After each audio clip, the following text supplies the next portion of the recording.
اشاعت ایک ایسے ہی گنونے سے کردار کا نام ہے، اس کو اچھال دیا گیا ہے اور اس کو دھکیل دیا گیا ہے فرقہ واریت کے لیے۔ یہ جماعت سبق کے متعلق رحمان صاحب کے لیے یہ تو مطلب ممکن ہے کہ وہ سیاسی جماعتوں کو ملا سکتے ہیں، تو یہاں پر مذہبی تو 2-3 جماعتیں ہیں، ان کو ملانے میں کوئی مشکلات؟ دینی خدمات مدارس کے حوالے سے اشاعت الاسلام میں، تعلیم القرآن میں وہ اللہ کے فضل و کرم سے میں کرتا رہا،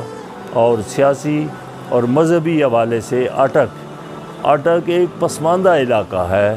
علماء کرام کا گڑھ ہے، اور دوسرے مسلک کے لوگ بھی وہاں پہ موجود ہیں، خاص طور پہ مرزائیوں کا وہاں ایک بہت بڑا ہولڈ تھا، لیکن اس کے باوجود امن ہم نے قائم رکھا، اور اٹک کا امن پورے پاکستان میں مشہور ہے۔ کسی زمانے میں فرقہ واریت جب عروج پہ تھی تو اس عروج کے زمانے میں بھی اٹک کا امن وہ بطور مثال پیش کیا جاتا تھا،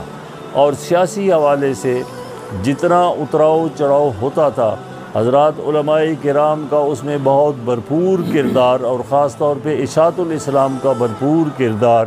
اور ہمارا اس میں ایک نمایاں کردار یہ ہوتا تھا کہ الحمدللہ اللہ کے فضل و کرم سے جس سیاسی پارٹی یا جس سیاسی شخصیت کی مذہبی طبقہ اٹک کا، علماء کرام کا خاص طور پہ طبقہ وہ ساتھ دیتا، وہ کامیاب ہو جاتا۔ آج بھی اس کی مثال نظیر موجود ہے، آج بھی وہی لوگ سیاست میں آگے ہیں کہ جن کے ساتھ علماء کی وابستگی ہے۔ راجہ بازار کا جو واقعہ ہوا تعلیم قرآن کا محرم کے اندر، اس کے اندر بہت بڑا حادثہ ہوا، اس کے بعد حالات جس طرف جا رہے تھے وہ پوری قوم اور پورے حکومت کے سامنے، اس کے بعد جو کردار ادا کیا، لوگ بھی کہتے ہیں کہ حافظ صاحب نے اس میں بہت بڑا کردار ادا کیا، اور یہاں کی جو لوگ تھے ان کو سنبھالے رکھا، تو اس کے پس منظر کیا تھا اور حقیقت کیا تھی کہ اس کے اندر ہمارے لوگ پرامن کیسے رہے ہیں، اس کے اندر کون کون لوگ موجود تھے؟ سانحہ تعلیم القرآن میں الحمدللہ اللہ کا شکر ہے کہ سب سے پہلے موقع پہ پہنچنے والا جو بندہ تھا وہ آپ کا یہ خادم حافظ صدیق تھا۔ موقع پہ میں پہنچا اور آگ آسمان سے باتیں کر رہی تھی، اور اس قرب و جوار میں ٹھہرنا بڑا مشکل تھا۔ ان حالات میں ایک طرف حضرات علماء کرام جامعہ اسلامیہ میں تشریف فرما تھے، تمام جماعتوں کے سربراہان وہاں موجود تھے اور اس پہ مشاورت ہو رہی تھی، اور دوسری طرف حکومت کے مقتدر لوگ وہ پنجاب ہاؤس میں موجود تھے، اور وہ وہاں پہ بات و گفت و شنید کر رہے تھے اور معاملات طے کر رہے تھے۔ اب ان دونوں کے قریب آنے کا کوئی بظاہر سبب نہیں بن رہا تھا، حکمران علماء کے پاس آنے میں کترا رہے تھے، اور علماء ان کے پاس جانے سے بھی گریزاں تھے۔ ان حالات میں اللہ نے میرے دل میں یہ بات ڈالی۔ میں موقع پہ جانے کے بعد سب سے پہلے میں نے موقع پہ مولانا اشرف علی صاحب کو بلایا، اور پھر وہاں ہی ان سے مختصر گفتگو کے بعد میں نے انہیں کہا کہ آپ علماء میں بیٹھیں اور میں انتظامیہ کے حکومتی لوگوں کے پاس جاتا ہوں۔ حکومتی لوگوں کے پاس میں گیا اور معاملات کو ہم نے سمیٹا، اور پھر میں علماء کے پاس چلا گیا۔ سب سے بڑا مسئلہ اس وقت جو ہے، ہمارے جو شہداء تھے ان کی لاشوں کا لینا اور ان کا جنازہ کرنا اور ان کو دفنانا، یہ بہت بڑا مسئلہ تھا۔ راولپنڈی میں کرفیو تھا، لیکن اس کے باوجود میرے ان مذاکرات کے بعد پھر میں علماء کی خدمت میں گیا، مذاکرات کی تفصیل علماء کو بتائی، علماء نے سارے علماء کرام نے میری تائید کی، اور اس کے نتیجے میں لیاقت باغ میں ہم نے جنازے پڑھے، اور ہمیں اموات جتنے بھی شہداء کی وہ ملے، وہ سارے ہم نے اپنے اپنے گاؤں میں اپنے اپنے گھروں میں پہنچائے، پرامن طریقے سے انہیں دفن کیا گیا۔ اور پھر اس کے بعد مذاکرات وہ حکومت کے ساتھ ہوئے، یہاں تک کہ اس وقت جو وزیر اعلیٰ تھے میاں شہباز شریف، ان کو آنا پڑا۔ وہ آئے اور انہوں نے جتنے بھی ہمارا تعلیم القرآن کا نقصان تھا، تعمیراتی، مارکیٹ، مسجد، مدرسہ،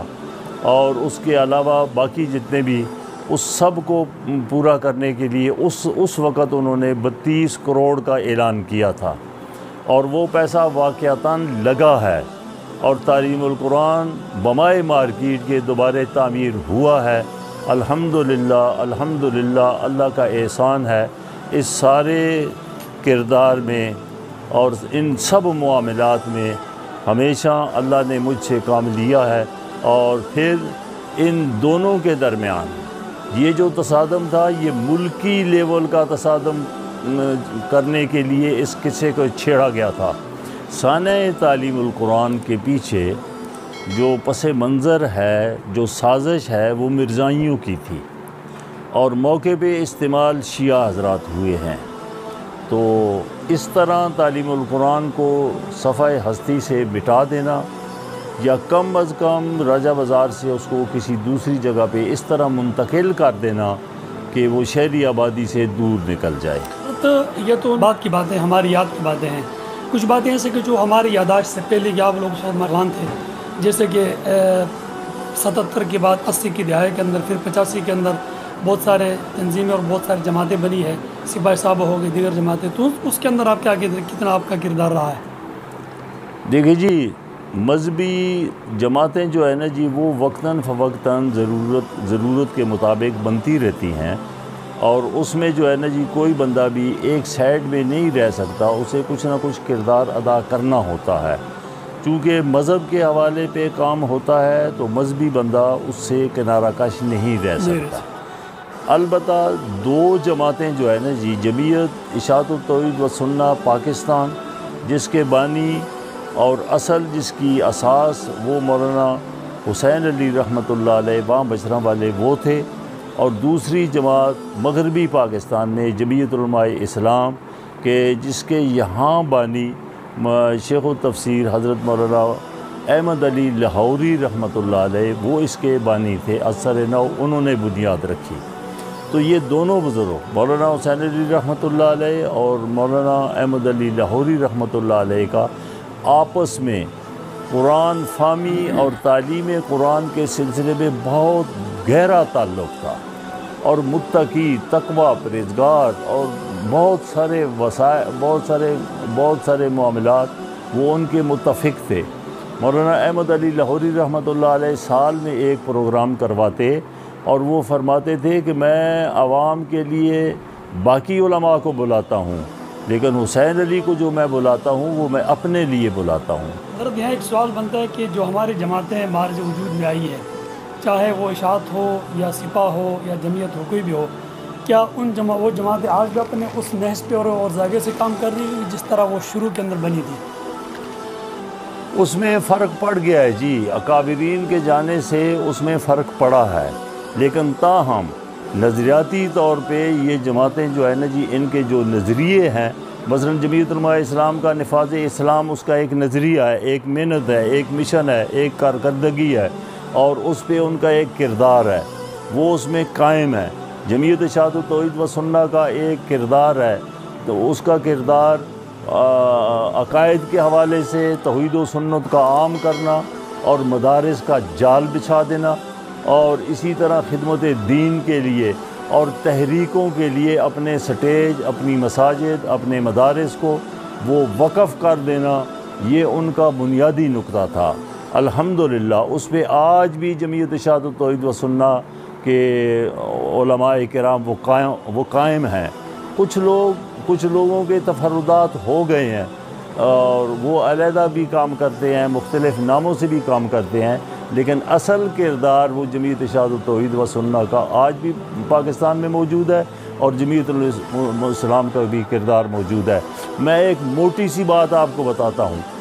جمعیت علماء اسلام نفاذ اسلام کے حوالے سے اس ملک میں الیکشن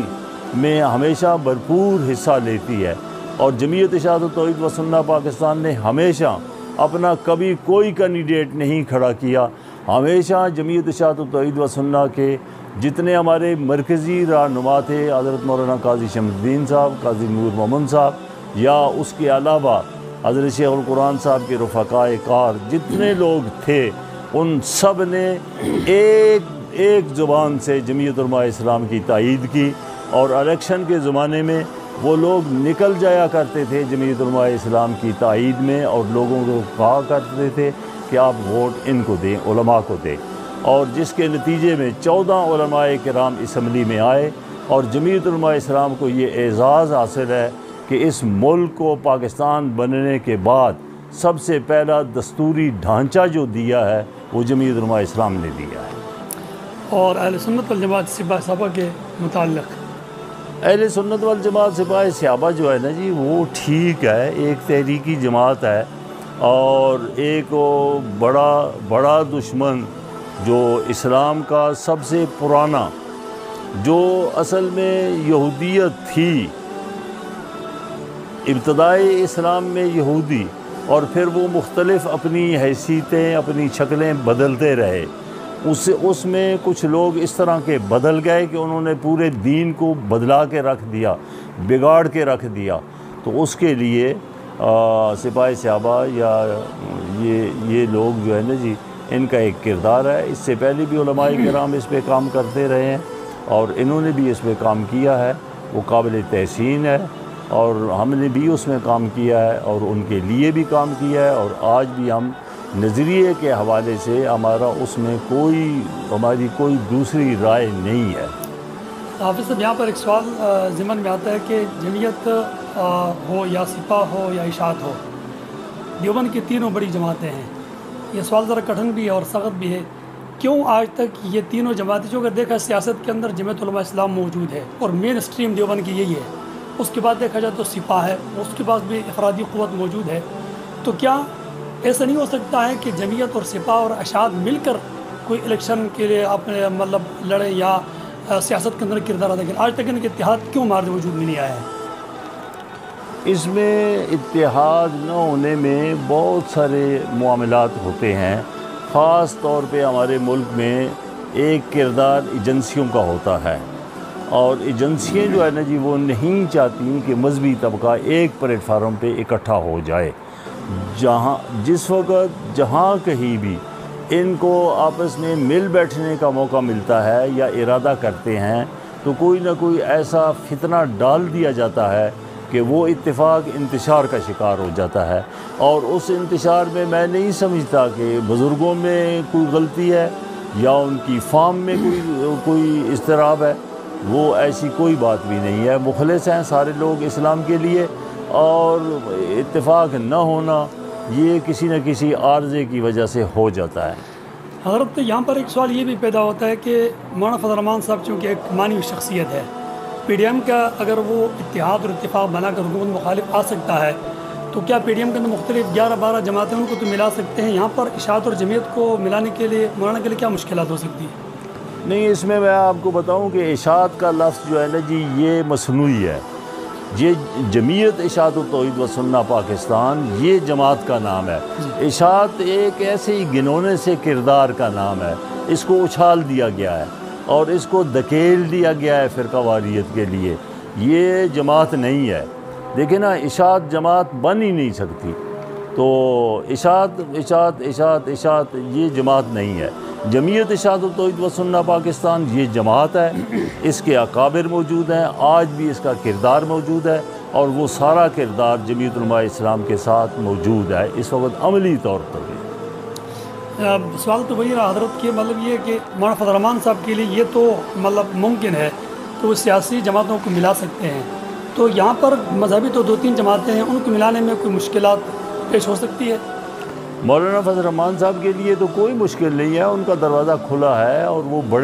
بڑی سوچ کے مالک ہیں، بڑے جگر کے مالک ہیں، ان کے لیے کوئی مشکل نہیں ہے۔ البتہ ان کی طرف جاتے جاتے راستے میں جو رکاوٹ پیدا ہو جاتی ہے وہ رکاوٹ بھی جانے والوں کے بس میں نہیں ہوتی، وہ کسی نہ کسی عارضے سے ہو جاتی ہے۔ دونوں طرف اخلاص بھی موجود ہے اور دونوں طرف سے قربانیاں بھی موجود ہیں، اور مجھے اللہ کی رحمت سے امید ہے کہ انشاءاللہ یہ ایک قوت بنیں گے۔ حضرت، یہ آج تک تو یہ نہیں بنی ہے اور یہ مشکلات سامنے ہے، اور جب یہ ہم اکیلے ہوتے تو ہمارے قتل اور ہمارے اٹھانے اور ہمارے سارے مسائل ہیں، اگر ہم ایک جان بنیں گے اور یہ قوت بنیں گے تو ظاہر سی بات دشمن کی نظر کے اندر بھی آ جائیں کہ یہ لوگ موجود ہیں۔ تو کیا آپ دیکھتے ہیں کہ یا اپنے ان اکابر کو یا اپنے علماء کو کیا مشورہ دیں گے کہ جن کو یہ لوگ مد نظر رکھتے ہوئے ایک اتحاد اور اتفاق کا پلیٹ فارم کو مہیا کر سکیں؟ دیکھیے جی، وقت گزرنے کے ساتھ ساتھ وہ اکابر کہ جن کی سوچ ایک ملی سوچ تھی وہ دنیا سے اٹھ گئے، تو اب معاملات جو ہے نا جی کچھ ایسے لوگوں کے ہاتھ میں آ گئے ہیں کہ جن میں وہ حیثیت نہیں ہے کہ جو کسی بڑے آدمی میں ہوتی ہے۔ سوچ کی بھی کمی ہے، حیثیت کی بھی کمی ہے۔ اخلاص کے بارے میں کچھ نہیں کہہ سکتا، مخلص لوگ ہیں، سارے مخلص ہیں اور اتحاد سارے چاہتے ہیں۔